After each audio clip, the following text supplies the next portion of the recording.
किसी इदारे की या किसी की ये ज़रूरत नहीं थी कि उनसे पूछा जाता कि आपने ऐसा क्यों किया है। ये पहली मर्तबा ऐसा हुआ है और इसका क्रेडिट नैब को जाता है कि वो बड़े लोग जिन्होंने बड़े बड़े छक्के मारे, आजकल क्रिकेट का दौर है तो ये टर्मिनोलॉजी इसलिए इस्तेमाल कर रहा हूँ कि उन्होंने बड़े बड़े छक्के मारे, आज वो पसे ज़िंदा हैं या वो अदालतों में अपनी ज़मानत के लिए कोशा है या वो अल्लाह का नाम लेकर यहाँ से रवा हो गए हैं। लेकिन ये हर शख्स को मानना पड़ेगा, उसको तसब की ऐनक चंद लम्हों के लिए उतारनी पड़ेगी कि हाँ ये क्रेडिट नैब को जाता है। और हुकूमत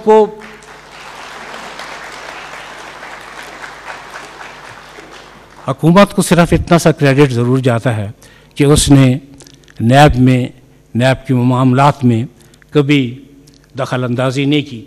कभी कभी वज़राए कराम के बयान आते रहते हैं, लेकिन जब तक ऐसे वो जज्बाती बयान नहीं देंगे तो उनका वोट बैंक कैसे महफूज रहेगा। लिहाजा वो बयान पढ़ ज़रूर लेते हैं, लेकिन कोशिश यही करते हैं कि उसको इतना ज़्यादा आदमी हसास ना हो कि उन पर कोई एक्शन ले। लेकिन कुछ ऐसी पेशन गोइयाँ हैं तो मैं वज़राए कराम से गुजारिश करूँगा कि जितने भी काबिल हैं, जितने भी तजर्बाकार हैं, कम अज़ कम वो थोड़ा सा अगर पेशन गोइयों से एतराज़ करें।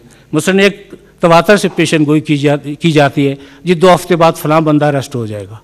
अगर इत्तेफाक से वो अरेस्ट हो गया तो उनकी तो वजारत से ज़्यादा ये बात पक्की होगी कि तो वो तो बड़े ज़बरदस्त दानिशवर और नजूमी है, जबकि न इसमें दानिशवरी की बात है और न इसमें कोई इल्म गैब का इल्म है। मारूज़ी हालात और ज़मीनी हक़ाइक़ आपके सामने हैं।